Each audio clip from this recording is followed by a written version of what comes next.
नमस्कार दोस्तों, मैं वैभव अंशराज आपका स्वागत करता हूं तक्षशिला ट्यूटोरियल के ऑनलाइन चैनल पे। दोस्तों, आज हम लोग बात करेंगे क्लास 12 के चैप्टर नंबर 10 जिसका नाम है तरंग प्रकाश की। तो दोस्तों, इसमें आज हमारा पहला लेक्चर है। ठीक है, तो हमारा लेक्चर हो जाएगा 10.1। दोस्तों, आज के इस लेक्चर से इस चैप्टर की शुरुआत होगी और साथ ही साथ प्रकाशिकी यानी कि ऑप्टिक्स का एक नया चेहरा आपको देखने को मिलेगा। दोस्तों, जब हमने चैप्टर नंबर 9 स्टार्ट किया था तो उसके पहले लेक्चर में हमने आपको यही बताया था कि देखिए प्रकाशिकी क्या होती है। ठीक है, प्रकाशिकी भौतिक विज्ञान की वो शाखा है जिसमें हम लोग प्रकाश और उसके गुणों का और उसके प्रभावों का अध्ययन करते हैं। ठीक है, तो प्रकाशिकी फिर आगे चल के दो भागों में बट गई। तरंग प्रकाश की अलग हो गई, किरण प्रकाश की अलग हो गई। ठीक है, मैंने आपको बताया था कि किरण प्रकाश की को हम लोग ज्यामितीय प्रकाश की यानी कि किरण प्रकाश की को इंग्लिश में रे ऑप्टिक्स कहते हैं और किरण प्रकाश की का दूसरा नाम है ज्यामितीय प्रकाशिकी और उसे हम लोग ज्योमेट्रिकल ऑप्टिक्स कहते हैं। ठीक है, प्रकाशिकी का जो दूसरा हिस्सा है उसे हम लोग तरंग प्रकाश की बोलते हैं या फिर हम लोग उसे भौतिक प्रकाशिकी बोलते हैं। ठीक है, इंग्लिश में वेव ऑप्टिक्स हो जाएगा या फिर हमारा फिजिकल ऑप्टिक्स हो जाएगा। ठीक है, तो तरंग प्रकाशिकी का दूसरा नाम फिजिकल ऑप्टिक्स भी है। ठीक है, तो दिमाग में ये चीज रखनी है कि भाई हम तरंग प्रकाशिकी अगर बोला जाएगा मतलब फिजिकल ऑप्टिक्स बोला जाएगा कहीं पे तो आप समझ लीजिएगा वेव ऑप्टिक्स की ही बात कर रहा है। ठीक है, अच्छा देखिए दोस्तों, ये दोनों ही अलग है बहुत। ठीक है, चैप्टर नंबर 9 और चैप्टर नंबर 9 तो आपने पढ़ लिया है। चैप्टर नंबर 10 जब हम कंप्लीट कर लेंगे तो फिर हम उसको आपस में कंपेयर करते चलेंगे, बीच बीच में कंपेयर भी करेंगे और आप देखेंगे दोस्तों कि बिल्कुल ही अलग है। ठीक है, किरण प्रकाश की बिल्कुल अलग है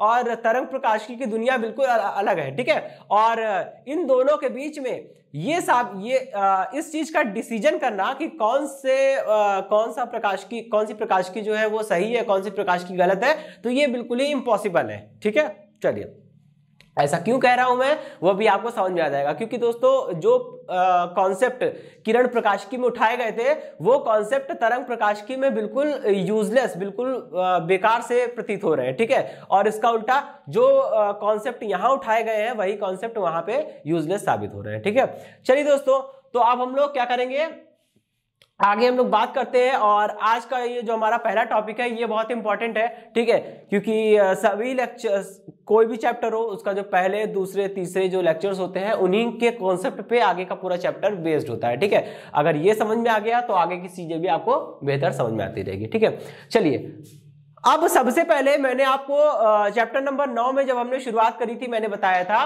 कि अगर हम लोग बात करते हैं दोस्तों किरण प्रकाशिकी की, तो किरण प्रकाशिकी में सर्वप्रथम सिद्धांत किसने दिया था? न्यूटन ने दिया था।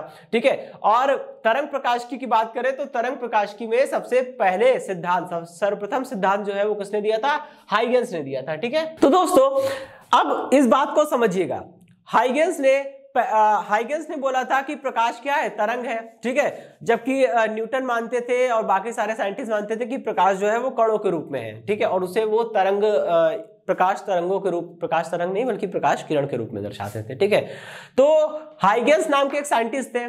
ठीक है, उन्होंने कहा कि देखिए भाई ऐसी बात है कि अगर हम बात करते हैं किसी प्रकाश स्रोत की, तो प्रकाश स्रोत क्या करता है? प्रकाशीय ऊर्जा को उत्सर्जित करता है। ठीक है, जैसे हमारी ट्यूबलाइट हो गई, हमारे CFL हो गए, हमारे LED बल्ब हो गए या कोई भी। ठीक है, इवन आपका टॉर्च, आपके मोबाइल का फ्लैश। ठीक है, मोबाइल का जो फ्लैश होता है वो भी क्या करता है? लाइट को इमिट करता है। ठीक है, तो जितने भी प्रकाशिक ऊर्जा के स्रोत है यानी कि प्रकाशिक स्रोत है, ठीक है, मतलब लाइट वगैरह, ठीक है, तो ये क्या करते हैं? ये प्रकाशिक ऊर्जा को उत्सर्जित करते हैं। भाई प्रकाश भी एक प्रकार की ऊर्जा है। ठीक है, हम सभी जानते हैं। तो सारे प्रकाशिक स्रोत क्या करते हैं? प्रकाश ऊर्जा को यानी प्रकाशिक ऊर्जा को उत्सर्जित करते हैं। अब हाइगेंस ने कहा कि प्रकाश स्रोत से उत्सर्जित होने वाली ये प्रकाशिक ऊर्जा जो है वो तरंगों के रूप में चलेगी। ठीक है, ये किरणों के रूप में नहीं चलेगी बल्कि तरंगों के रूप में चलेगी, क्योंकि प्रकाश एक ऊर्जा है और ऊर्जा जो है वो तरंग के रूप में हो सकती है।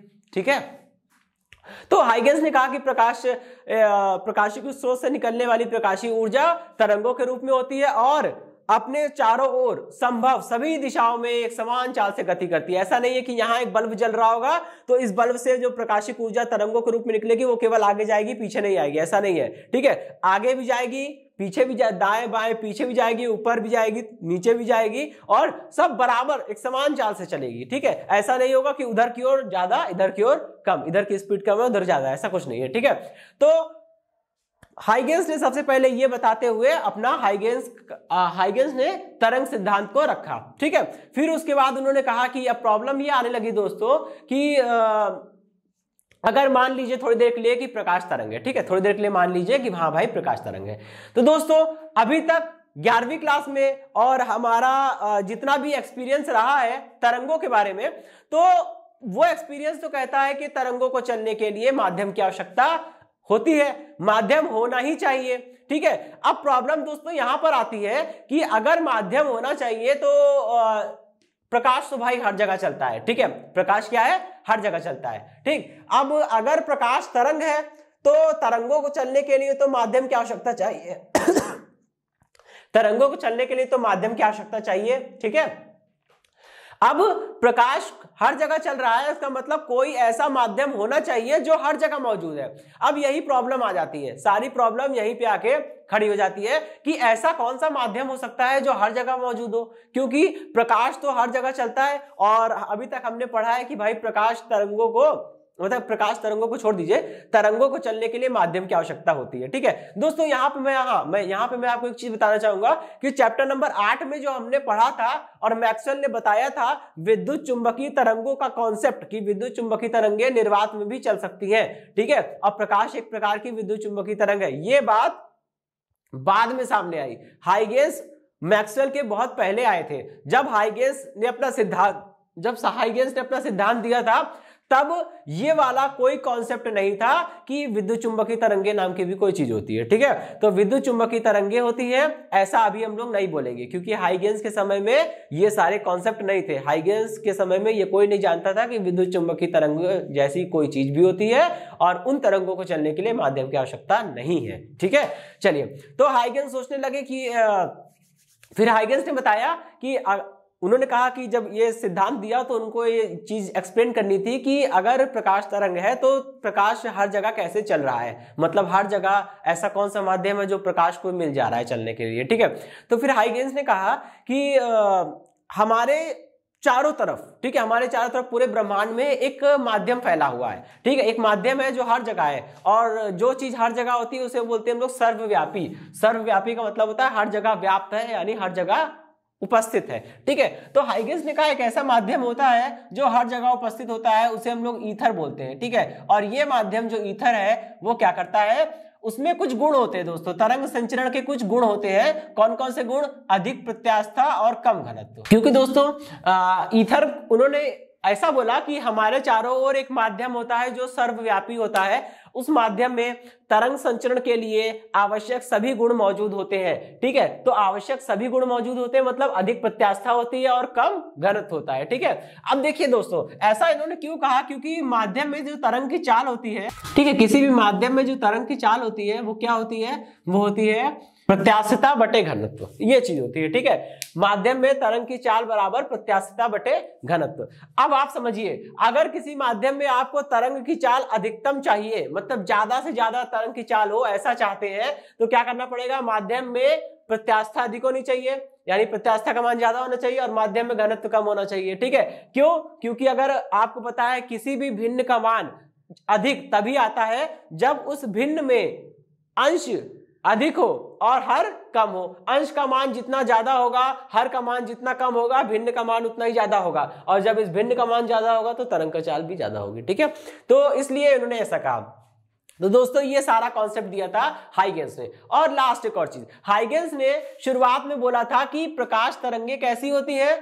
हाइगेंस के समय में सारे कॉन्सेप्ट नहीं थे ना, तो हाइगेंस ने बोला कि प्रकाश तरंग जो है वो कैसी है। उन्होंने कहा प्रकाश तरंग जो है वो अनुप्रस्थ नहीं अनुदैर्ध्य है, ठीक है। पहले इन्होंने माना कि प्रकाश तरंग कैसी है, अनुप्रस्थ नहीं बल्कि अनुदैर्ध्य है, लेकिन बाद में दोस्तों इनका ये कॉन्सेप्ट गलत साबित हो गया, ठीक है। फिर बाद में बताया गया कि नहीं, प्रकाश तरंगे जो है वो अनुप्रस्थ नहीं होती है बल्कि अनुदैर्ध्य नहीं होती है बल्कि अनुप्रस्थ होती है, ठीक है। और आपको याद होगा कि मैक्सवेल ने जब बताया था कि विद्युत चुंबकीय तरंगे अनुप्रस्थ होती हैं, ठीक है, और विद्युत चुंबकीय तरंगों का ही तो एक भाग होता है प्रकाश, यानी कि प्रकाश भी क्या है, विद्युत चुंबकीय तरंग है। और प्रकाश जब विद्युत चुंबकीय तरंग है तो सारी विद्युत चुंबकीय तरंगें अनुप्रस्थ होती हैं, तो प्रकाश भी कैसा हो जाएगा, अनुप्रस्थ हो जाएगा, ठीक है। एक कॉन्सेप्ट तो ये मिला। और दूसरी बात, ठीक है, आगे जी इनके क्या हुआ, इस पे हम लोग ने कई एक्सपेरिमेंट किए, ठीक है, कई एक्सपेरिमेंट किए, वो सारे एक्सपेरिमेंट ये प्रूफ करे कि हाँ भाई प्रकाश एक तरंग है। जब वो सारे एक्सपेरिमेंट जिन्होंने ये प्रूफ किया कि प्रकाश अनुप्रस्थ है, ठीक है, सॉरी प्रकाश एक तरंग है, तो दोस्तों उन्हीं में से एक घटना होती है प्रकाश का ध्रुवण।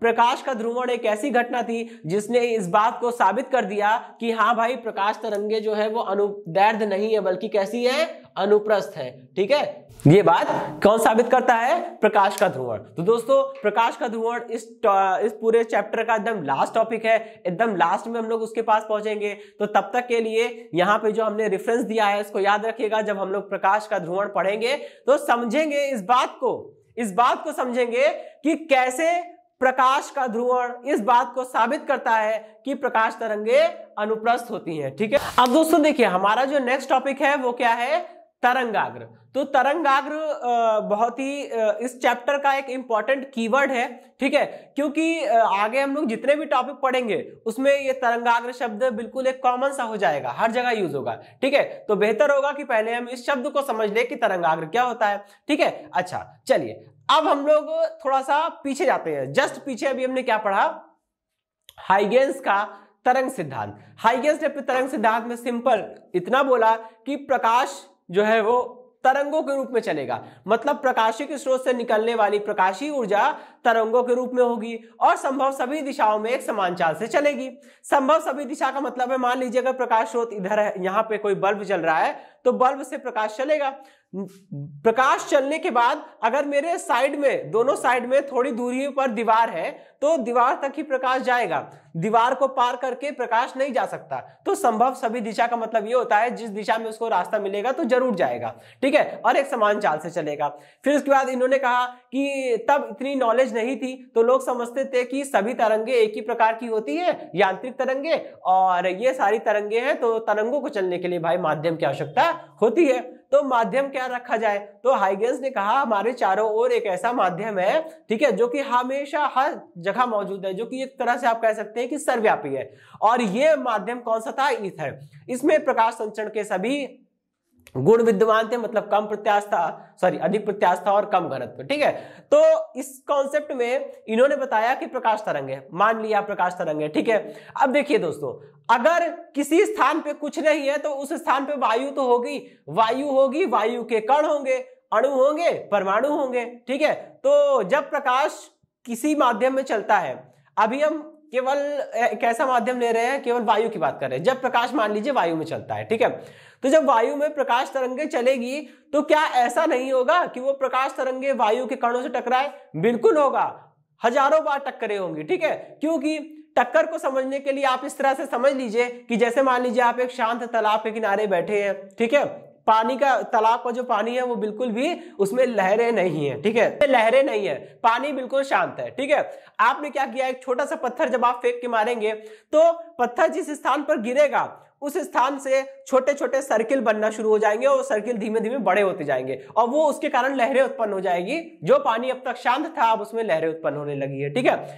ठीक उसी प्रकार वास्तव में हुआ क्या, अच्छा वहां पे ये घटना होती है कि जब आप पत्थर को फेंक के मारते हैं तो जब आपने पत्थर को फेंका तो पत्थर के पास कुछ ना कुछ गतिज ऊर्जा आ गई, क्योंकि आपको पता है पत्थर का कुछ ना कुछ द्रव्यमान था। आपने पत्थर को फेंका, पत्थर को वेग दिया तो उसके पास गतिज ऊर्जा आ गई। जब पत्थर के पास गतिज ऊर्जा आ गई है तो ये गतिज ऊर्जा लेकर पत्थर जब पानी में गिरेगा तो पत्थर सबसे पहले किसी न किसी पानी के यानी द्रव के, ठीक है, जल के किसी न किसी अणु को टक्कर मारेगा। जब वो जल के किसी अणु को टक्कर मारेगा तो जल का वो अणु उस पत्थर की सारी ऊर्जा को अवशोषित कर लेगा और वो कंपन करने लगेगा। जब वो कंपन करेगा तो अपने पड़ोसी अणुओं से टकराएगा और उनको ऊर्जा देगा। इसी प्रकार वो पड़ोसी अणु जो है वो कंपन करने लगेंगे, फिर वो अपने बगल वाले को ऊर्जा देंगे। इस प्रकार ये फैलता रहेगा, ठीक है। और जब ये फैलता रहेगा तो हमें उसी की बात करनी है।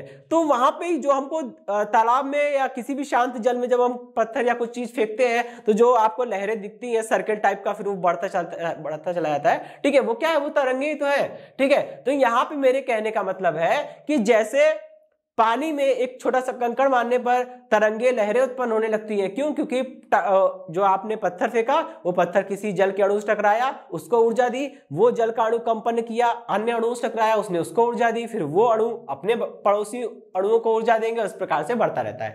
ठीक उसी प्रकार जब किसी माध्यम में प्रकाश तरंगे संचरित होगी तो माध्यम में वायु के कण मौजूद है। ये सारे वायु के कण, अणु, परमाणु क्या करेंगे? इस तरंग के साथ टक्कर करेंगे, टकराएंगे, और जब वो टकराएंगे तो तरंग क्या करेगी? उन अणुओं को अपनी ऊर्जा दे देगी। अब क्या होगा? तरंग तो चल रही है, जैसे जैसे तरंग आगे बढ़ रही है, माध्यम में जो भी कण आ रहे हैं उनसे वो टकरा रही है, और टकराने वाले सारे अणुओं, सारे परमाणुओं को क्या कर रही है? वो तरंग ऊर्जा दे रही है। जब तरंग सारे अणुओं और परमाणुओं को ऊर्जा देती चल रही है तो होगा क्या दोस्तों? तो वो सभी कंपन करने लगेंगे। ठीक, तो अब इस बात को हम लोग एक सामान्य, एक सिंपल सी लाइन में समझेंगे कि जब किसी माध्यम में कोई प्रकाश तरंग संचरित होती है तो माध्यम के कण कंपन करने लगते हैं। मैंने आपको बता दिया कि कंपन करने वाली घटना कैसे कैसे होती है। ठीक है, जब प्रकाश तरंग किसी माध्यम में संचरित होती है तो माध्यम के कण कंपन करने लगते हैं, और किसी क्षण माध्यम में खींचा गया वह काल्पनिक पृष्ठ जिस पर स्थित सभी कण कंपन की समान कला में होते हैं, क्या कहलाते हैं? उनको हम लोग बोलते हैं तरंगाग्र। ठीक है, कला का मतलब आप लोग समझते ही होंगे। ठीक है, 11वीं क्लास में आपने पढ़ी रखा होगा, जहां पे आपने तरंग चैप्टर पढ़ा है वहीं पे आपने कला भी पढ़ा होगा। ठीक है, तो कला का मतलब यही होता है कि एक साथ एक ही दिशा में बराबर का विस्थापन। जैसे अगर मान लीजिए, अगर हम बात करते हैं, आपने 11वीं क्लास में पढ़ा होगा, ठीक है, श्रृंग और गर्त नाम की चीज होती है। अगर हम अनुप्रस्थ तरंगों की बात करते हैं तो वहां पे श्रृंग और गर्त नाम की चीज होती है। तो यही चीज है, अगर मान लीजिए सारे कण, ठीक है, वे सभी कण जो एक साथ श्रृंग और एक साथ अपने गर्त पर जाते हैं, ठीक है, मतलब समान दिशा में, बराबर समय में, बराबर दिशा में बराबर का विस्थापन लेते हैं, तो हम कहते हैं कि वे सारे कण समान कला में कंपन कर रहे हैं। ठीक है, कंपन की समान कला होने का मतलब यही है, जब प्रकाश तरंगे किसी माध्यम में संचरित होती है तो माध्यम के कण कंपन करना प्रारंभ कर देते हैं, और किसी क्षण माध्यम में खींचा गया वह काल्पनिक पृष्ठ जिस पर स्थित प्रत्येक कण कंपन की समान कला में होते हैं, क्या कहलाते हैं? तरंगाग्र कहलाते हैं। ठीक है, अब दोस्तों तरंगाग्र कई प्रकार का हो सकता है। ठीक है, तो तरंगाग्र कितने प्रकार के होते हैं ये सुनिएगा और इसको ध्यान रखिएगा, क्योंकि कई बार एक नंबर में ये क्वेश्चन आ चुका है कि बताइए गोलीय प्रकाश स्रोत के कारण कौन सा तरंगाग्र उत्पन्न होगा। ठीक है, और बेलनाकार प्रकाश स्रोत के कारण कौन सा तरंगाग्र उत्पन्न होगा, इस तरह की चीजें। ठीक है, चलिए देखिए दोस्तों,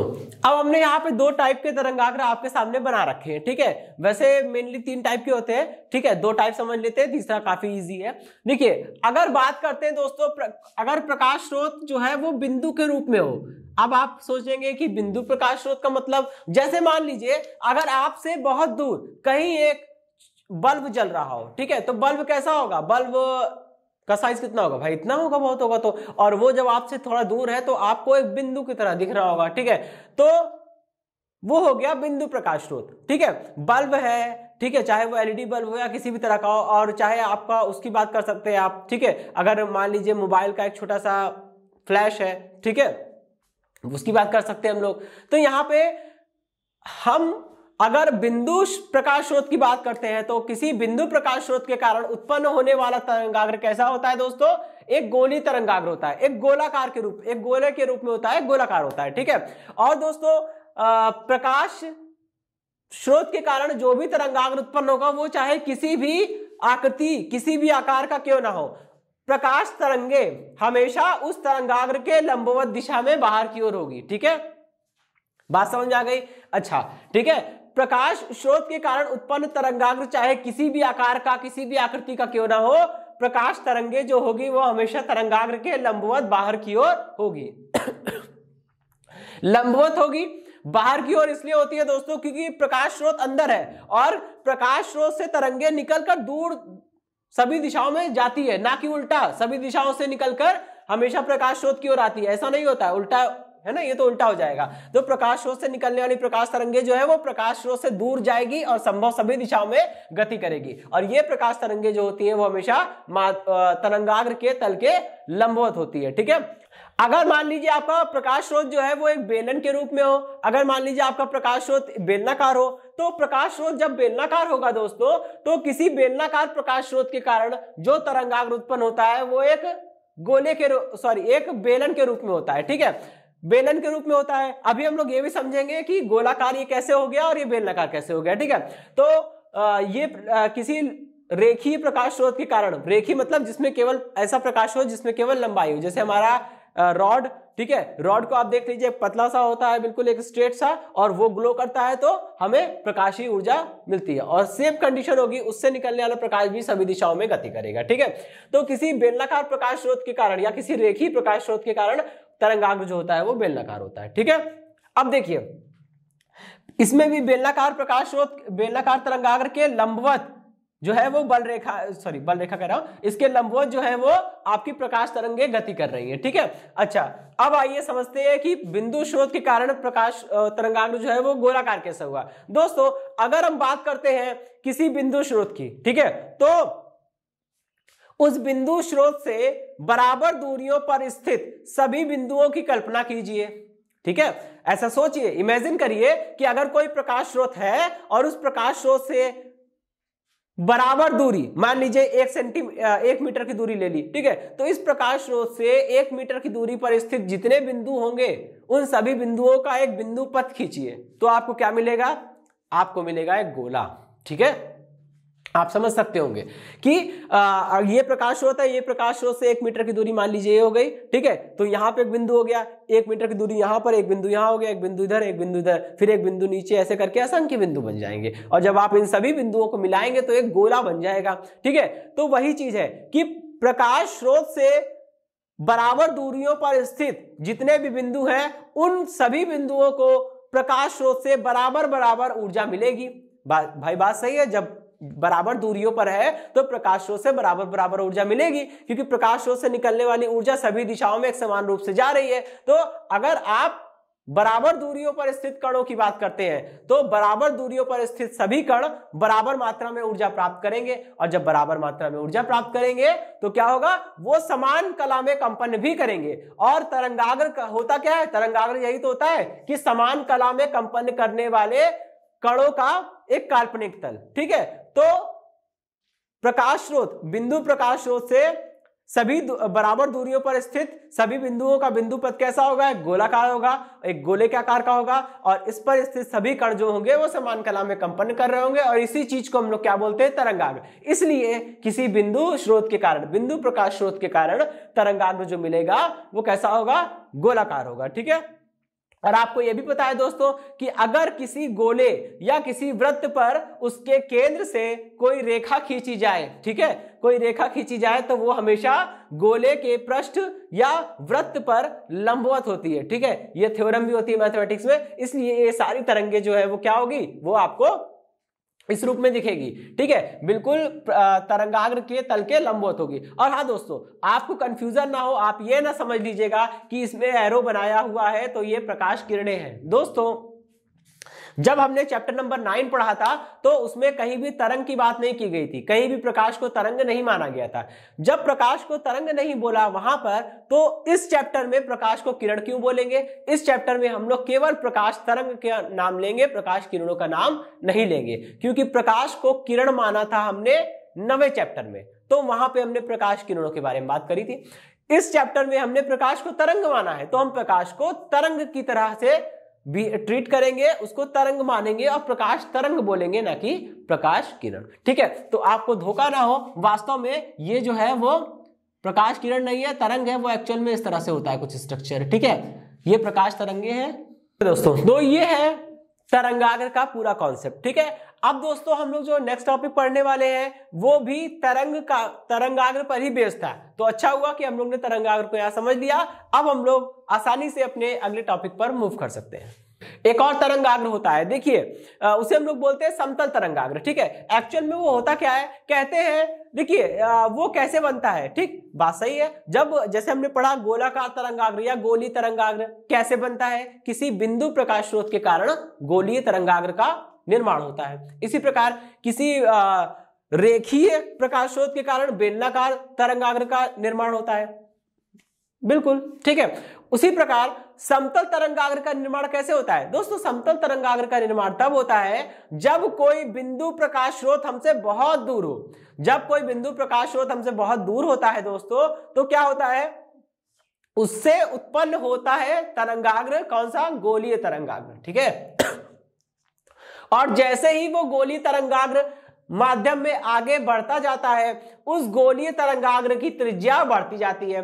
और आप इस बात को समझ सकते हैं कि अगर किसी गोले की त्रिज्या को लगातार बढ़ाते जाए, ठीक है, अगर किसी गोले की त्रिज्या को आप लगातार बढ़ाते जाए और उस गोले के पृष्ठ पर एक छोटा सा टुकड़ा काट लिया जाए, तो वो टुकड़ा कैसा होता जाता है, धीरे धीरे समतल होता जाता है। क्योंकि जैसे जैसे गोला बड़ा होता जाएगा, त्रिज्या बढ़ती जाएगी, गोला बड़ा होगा, तो क्या होगा, उसका उस गोले के पृष्ठ पर एक छोटा सा हिस्सा आप अलग कर लीजिए, वो छोटा सा हिस्सा आपको लगभग समतल प्रतीत होगा, ठीक है। यहां पे मैं वही चीज कहना चाह रहा हूं, किसी बड़ी त्रिज्या वाले गोले का एक सूक्ष्म भाग, ठीक है, क्या कैसा दिखता है, समतल दिखता है, वही चीज है। तो अगर प्रकाश स्रोत, अगर बिंदु प्रकाश स्रोत हमसे बहुत दूर होगा, तो उससे उत्पन्न होने वाला गोलीय तरंगाग्र हम तक पहुंचते पहुंचते लगभग समतल हो जाता है, और इसी को हम लोग बोलते हैं समतल तरंगाग्र। एग्जाम्पल क्या है इसका, इसका एग्जाम्पल है सूर्य। सूर्य हमसे बहुत ज्यादा दूर है, और जब सूर्य से प्रकाश उत्सर्जित होता है तो शुरुआत में वो तरंगाग्र कैसा होता है,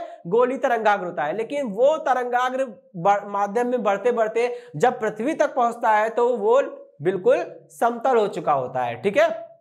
तो हम कह सकते हैं कि समतल तरंगाग्र कैसे उत्पन्न होगा, अत्यंत दूर स्थित किसी बिंदु प्रकाश स्रोत के कारण, जैसे कि सूर्य, ठीक है दोस्तों। अब हम लोग बढ़ेंगे अपने नेक्स्ट टॉपिक की ओर। अब दोस्तों हमारा जो नेक्स्ट टॉपिक है वो है हाइगेंस का द्वितीयक तरंगिकाओं का सिद्धांत, ठीक है। और ये काफी इंपॉर्टेंट है दोस्तों, ये आपको 2 या 3 मार्क्स में मिलता भी है, ठीक है, कई बार आया है। तो दोस्तों देखिए, हाइगेंस का द्वितीयक तरंगिकाओं का सिद्धांत समझने से पहले हमें अपने 2-3 पॉइंट क्लियर रखने हैं, ठीक है। पहला कि तरंगाग्र नाम की कोई चीज होती है और उसका फॉर्मेशन कैसे होता है वो मैं आपको बता चुका हूं कि प्रकाश स्रोत से निकलने वाली प्रकाश तरंगे माध्यम में संचरित होती हैं, तो माध्यम के कणों को क्या करती है, टक्कर मारती है।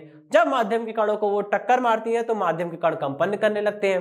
अब किसी क्षण आप माध्यम में एक ऐसा काल्पनिक पृष्ठ खींच लीजिए जिस पर स्थित कण समान कला में कंपन कर रहे हो, उन्हीं तल को आप क्या बोल सकते हैं, तरंगाग्र बोल सकते हैं, ठीक है। तो हाइगेंस का द्वितीयक तरंगिकाओं का जो सिद्धांत है उसमें जो पहला पॉइंट है वो यही है कि तरंगाग्र क्या होता है, उसमें तरंगाग्र की परिभाषा दी गई है, ठीक है। चलिए अब हम लोग बात करते हैं दोस्तों सेकंड पॉइंट की, ठीक है। सेकंड पॉइंट में उन्होंने काफी काम की चीज बोली है दोस्तों। यहां पे सेकंड पॉइंट में इन्होंने काफी काम की चीज बोली है। सेकंड पॉइंट में हाइगेंस ने कहा था कि अगर हम बात करते हैं किसी तरंगाग्र की, तो दोस्तों तरंगाग्र के प्रत्येक बिंदु, तरंगाग्र यानी एक काल्पनिक पृष्ठ, ठीक है, तो तरंगाग्र के तल पर स्थित प्रत्येक बिंदु क्या करता है, एक नए प्रकाश स्रोत की भांति व्यवहार करता है। प्रकाश स्रोत का मतलब होता है कि वो प्रकाश तरंगों को निकालता हो, ठीक है। तो वैसे ही हाइगेंस ने कहा है कि तरंगाग्र पर आप जितने भी बिंदु लेंगे ना, वो सारे बिंदु क्या होंगे, एक नए प्रकाश स्रोत की भांति व्यवहार करेंगे और वो प्रकाश तरंगों को उत्पन्न करेंगे, जिन्हें हम लोग द्वितीयक तरंगिकाएं बोलते हैं, ठीक है। अब इस बात को आइए समझते हैं। यहां पे देखिए दोस्तों क्या हो रहा है, मैंने केवल फ्रंट पोर्शन बनाया हुआ है, ठीक है। इसके पीछे भी सेम ऐसा ही होगा, लेकिन उसको मैंने अभी नहीं बनाया है। अगर आप बनाना चाहते हैं तो कंप्लीट कर सकते हैं। हाइगेंस ने इतना बोला था कि किसी तरंगाग्र के पृष्ठ पर स्थित प्रत्येक बिंदु एक नए प्रकाश स्रोत की भांति व्यवहार करते हैं और उनसे निकलने वाली प्रकाश तरंगों को हम लोग क्या बोलते हैं, द्वितीयक तरंगिकाएं बोलते हैं। क्योंकि प्राथमिक तरंगे तो वास्तविक प्रकाश स्रोत से आ रही थी। ठीक है, वास्तविक प्रकाश स्रोत से जो आती है उन्हें प्राथमिक तरंगे बोलते हैं, और उनके कारण जो तरंगाग्र बना, अब उस तरंगाग्र पर स्थित प्रत्येक बिंदु अपना खुद का प्रकाश तरंग उत्पन्न कर सकता है। ठीक है, तो तरंगाग्र के पृष्ठ पर स्थित प्रत्येक बिंदु एक नए प्रकाश स्रोत की भांति व्यवहार करता है, और उनसे निकलने वाली प्रकाश तरंगों को हम लोग द्वितीयक तरंगिका बोलते हैं। ठीक है, तो अब आप समझिए भाई, पृष्ठ पर हमने जितने बिंदु भी ले लिए हैं, वैसे तो असंख्य बिंदु होते हैं, पृष्ठ पर हमने यहाँ पे कुछ सिलेक्टेड पॉइंट ही लिए हैं। अब ये बिंदु क्या हो गया, ये बिंदु हो गया एक बिंदु प्रकाश स्रोत। अब जब ये एक बिंदु प्रकाश स्रोत हो गया है दोस्तों, तो बिंदु प्रकाश स्रोत के कारण कैसा तरंगाग्र उत्पन्न होता है, वो होता है गोलीय तरंगाग्र। तो हमने क्या किया, यहाँ देखिए इसके गोलीय तरंगाग्र को बनाया हुआ है। ठीक है, तो क्या हुआ, ये सारे बिंदु जो है वो एक नए बिंदु प्रकाश स्रोत की भांति व्यवहार कर रहे हैं, और ये अपनी खुद की तरंगिका उत्पन्न करेंगे, खुद की तरंगे निकालेंगे, जिसे हम लोग द्वितीयक तरंगिका कहते हैं। ठीक है, तो ये सारी द्वितीयक तरंगिकाएं जो है, अब ये सारे बिंदु एक नए प्रकाश स्रोत है, इन्होंने जो अपनी प्रकाश तरंगे उत्सर्जित करी है, इनके कारण जो तरंगाग्र उत्पन्न होगा वो एक गोलीय तरंगाग्र होगा। तो लेकिन यहाँ पे मैंने केवल फॉरवर्ड डायरेक्शन में बनाया है, एक्चुअल में ये पूरा सर्किल होगा। ठीक है, एक्चुअल में ये पूरा सर्किल होगा, मैंने केवल आधा इसलिए बनाया है क्योंकि प्रकाश तरंगे को आगे बढ़ते हुए दिखाना है, पीछे आते हुए नहीं। ठीक है, इसलिए मैंने यहाँ पे देखिए सबके हाफ हाफ सर्किल बनाए हैं। ठीक, अब क्या होगा, ये तो सेकंड पॉइंट हो गया। ठीक, इसी प्रकार सेकंड पॉइंट यहां भी आप ले सकते हो। एक पॉइंट जैसे यहां ले लिया, एक पॉइंट आपने यहां ले लिया, एक पॉइंट यहां ले लिया, और एक पॉइंट यहां ले लिया। ठीक है, अब ये जो बिंदु है ये क्या करेगा, ये एक नए प्रकाश स्रोत की भांति व्यवहार करेगा, और ये अपना खुद का एक तरंगाग्र उत्पन्न करेगा। ठीक है, इसी प्रकार दूसरा वाला बिंदु स्रोत भी ऐसे ही करेगा। अब इसमें देखिए, इस पृष्ठ पे, इस बेलनाकार पृष्ठ पे हमने जितने भी बिंदु लिए हैं वो सारे बिंदु एक नए प्रकाश स्रोत की भांति व्यवहार कर रहे हैं और अपनी खुद की प्रकाश तरंगे उत्पन्न कर रहे हैं। तो ये जो नए बिंदु स्रोत है, इन बिंदु स्रोतों के कारण जो तरंगाग्र डेवलप होगा, उत्पन्न होगा, वो कैसा होगा, वो एक गोलीय तरंगाग्र होगा, क्योंकि भाई बिंदु स्रोतों के कारण गोलीय तरंगाग्र उत्पन्न होता है। तो ये हो गए उनके गोलीय तरंगाग्र। ठीक है, अब देखिए थर्ड पॉइंट में जो बोला है वो ये बोला कि अगर किसी क्षण द्वितीयक तरंगिकाओं के कारण बनने वाले तरंगाग्र पर जो आप एक स्पर्श रेखा खींचते हैं, तो वो क्या बताता है, वो उस क्षण नए तरंगाग्र को प्रदर्शित करता है।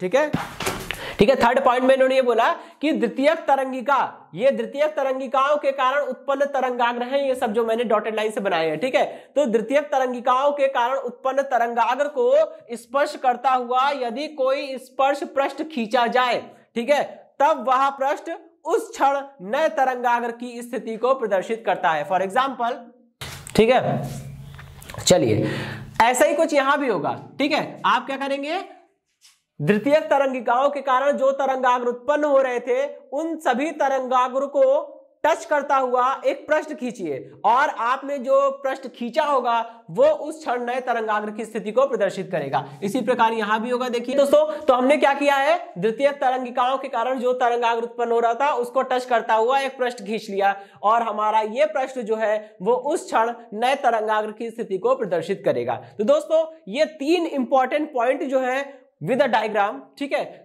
आपको 3 नंबर या 2 नंबर एग्जाम में दिला सकते हैं, क्योंकि हाइगेन्स की द्वितीयक तरंगिकाओं का सिद्धांत मोस्ट इंपॉर्टेंट है, एग्जाम में कई बार आया है, शॉर्ट क्वेश्चन में 2 या 3 मार्क्स में ये आपको मिल सकता है। ठीक है दोस्तों, तो ये टॉपिक समाप्त हुआ, इसी के साथ ये सेशन खत्म होता है। इस सेशन से जुड़े नोट्स प्राप्त करने के लिए डिस्क्रिप्शन में दिए गए लिंक पर जाके क्लिक कीजिए। ओके दोस्तों, आज के सेशन में इतना ही, मिलता हूं नेक्स्ट सेशन में, धन्यवाद।